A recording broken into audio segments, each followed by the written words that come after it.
किसी भी कार्यक्रम को शुरू करने से पहले, सबको नमन करने से पहले हम उनको नमन करेंगे जिसकी वजह से आज हम हैं जो हैं।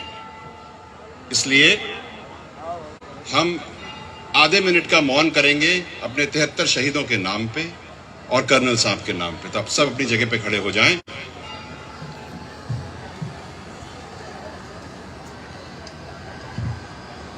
ओम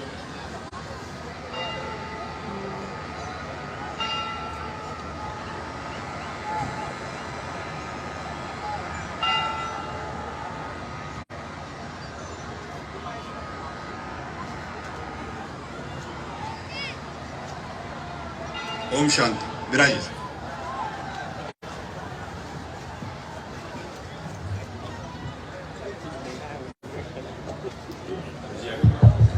हम सबके लिए बहुत ही सौभाग्य की बात है कि हमारे बीच में देश के सबसे बड़ी प्राचीन मंदिर सवाई भोज के महाराज श्री श्री 1008 सूर्यदास जी महाराज पधार चुके हैं। हमें आशीर्वाद देने के लिए एक बार जोरदार ताली बजा के परम सम्मानीय श्री श्री 1008 सूर्यदास जी महाराज जो सवाई भोज के महंत थे, ये बहुत ही सौभाग्य की बात है। एक बार जोरदार ताली बजा के महाराज साहब का सम्मान करें।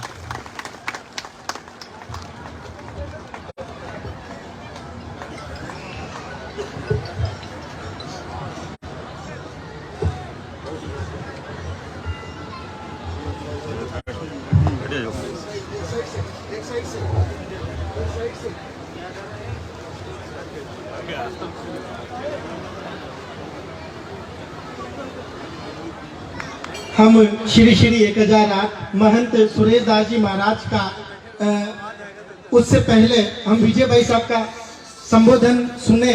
मैं खुद विजय भाई साहब से और श्री डॉक्टर बद्री गोत्र साहब से निवेदन करूंगा कि वो हमारे श्री श्री 1008 महंत सुरेश दास जी महाराज का स्वागत करें और उसके बाद हम विजय भाई साहब का उद्बोधन सुनेंगे। मैं अपनी बात पूरी कर लेता हूँ। माननीय सम्माननीय ओम जी बिरला जी साहब, बाबूलाल जी गुंजल साहब, मन्नालाल जी साहब, रामलाल जी साहब, डॉक्टर BL गोचर जी, रमेश जी गोचर जी, सुनीता दीदी, और किसी का नाम अगर मुझसे गलती से छूट गया हो तो आप सबको मेरा प्रणाम, और सबसे ज्यादा पूरे समाज को जो आप खड़े हैं आपको मेरा नमन।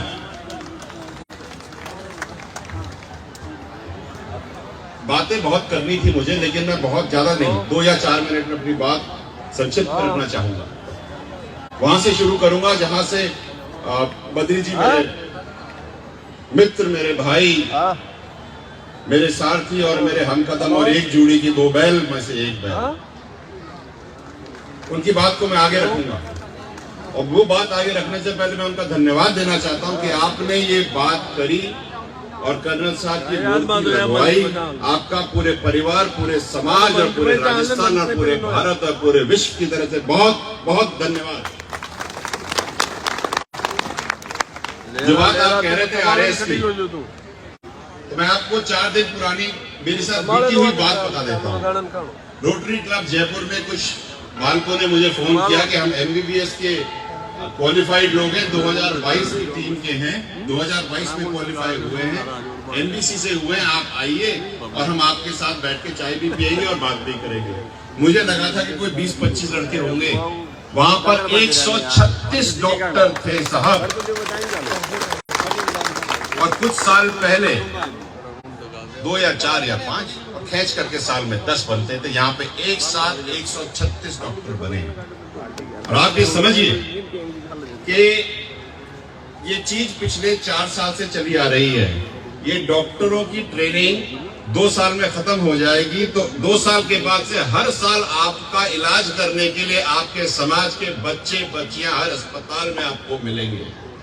ये है आपकी बात और ये है जो कर्नल साहब ने आपको दिया।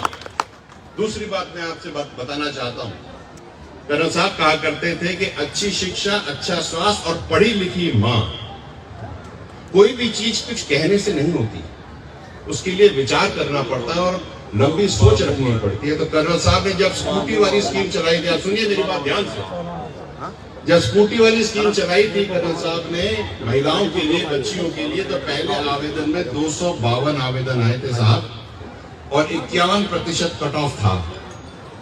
और आज की तारीख में 18,000 आवेदन आते हैं लड़कियों के, और कट ऑफ 82%। जब 18,000 लड़कियां हमारी पढ़ी लिखी मां बनेंगी तो 36,000 घर ठीक होंगे, एक खुद का और एक खुद के ससुराल का। ये होता है विजन, ये कर्नल साहब का विजन था, और ये कर्नल साहब हमको देके गए, हमें इसको संजो करके धरोहर को आगे बढ़ाना है। ये हमारी जिम्मेदारी है। माननीय बिरला जी, आप हमेशा समाज के साथ रहे हैं। मुझे आपका सानिध्य पिछले इलेक्शन में मिला। मैं तब से देखता आ रहा हूं कि कोई भी ऐसा, जैसे भगत जी ने बताया, कोई भी ऐसा मौका नहीं रहा जहां पर हमें आपकी जरूरत थी, महसूस हुई, और आप वहां पे प्रकट नहीं हुए। चाहे वो कर्नल साहब की अंत्येष्टि के बाद की बात थी, चाहे अस्थि विसर्जन था, और आज यहाँ आप हमें हर जगह मिले हैं। आपने हमें मार्गदर्शन दिया है, और मैं आपको हमारी तरफ से ये कह देता हूं, पूरे समाज की तरफ से, कि आधी रात को हेला दे देना साहब, ठाड़े मिलेंगे। आपने जो कार्य गरीबों, दलितों, पिछड़े किसानों के लिए किया है वो काबिले तारीफ है। सरकार में आप इसी तरह कार्य करते रहे, और हम सबको जो पिछड़े, गरीब, दलित लोग हैं उनको आगे बढ़ाते रहें। और कर्नल साहब के मिशन का ये वाला जो अंग है कि केवल गुजर ही आगे ना बढ़े, जो भी पिछड़ा है उसका बच्चा भी आगे बढ़े, उसमें हमारी मदद करें। जाते जाते एक बात कह देता हूं, एक नारा चलता है, मैं हर जगह सुनता हूं कि कर्नल तेरा मिशन अधूरा, विजय फैसला करेगा पूरा। जहां भी जाता हूं मेरे को सब लोग काम पे लगा देते हैं। लेकिन एक बात मैं कह देता हूं आपको कि जब तक मेरे जहन में एक बूंद खून की है, जब तक मेरी सांस चल रही है, इस लाल पागड़ी की लाज को कम नहीं होने दूंगा। आपके साथ खड़े रहते, आप भी मुझे जब मन करे तब आवाज लगा देना, हम आपके साथ हैं। कभी भी, किसी भी वक्त, बस इतना सा 2 काम कर देना मेरे लिए, बस 2 काम। अपने बच्चों को पढ़ा लो और उनको नशे से दूर रख लो। मेरे तो हाथ जोड़ के 2 ही निवेदन है, ये कर लीजिएगा, हमारी नस्लें, हमारा समाज बहुत आगे बढ़ जाएगा। और आखिरी एक बात मेरे ध्यान आई कि अगर हम अपने समाज को आगे बढ़ाना चाहते हैं, और आज जो बच्चा जन्म रहा है, 21 साल बाद उसको समाज कैसा मिलेगा, वो आज हमें निर्णय लेना है उस बात का, और उस पर काम हमें को 21 साल के लिए करना है। तो हम सब बैठ करके निर्णय लें कि आगे 21 साल बाद हमारा बच्चा जब व्यस्त होगा, अपने घर से बाहर कदम रखेगा, तो उसको समाज कैसा मिलेगा। हम सब मिलकर के कार्य करेंगे। बहुत बहुत धन्यवाद। Thank you so much. It is a pleasure meeting you again and again every time. Thank you so much sir, thank you so much.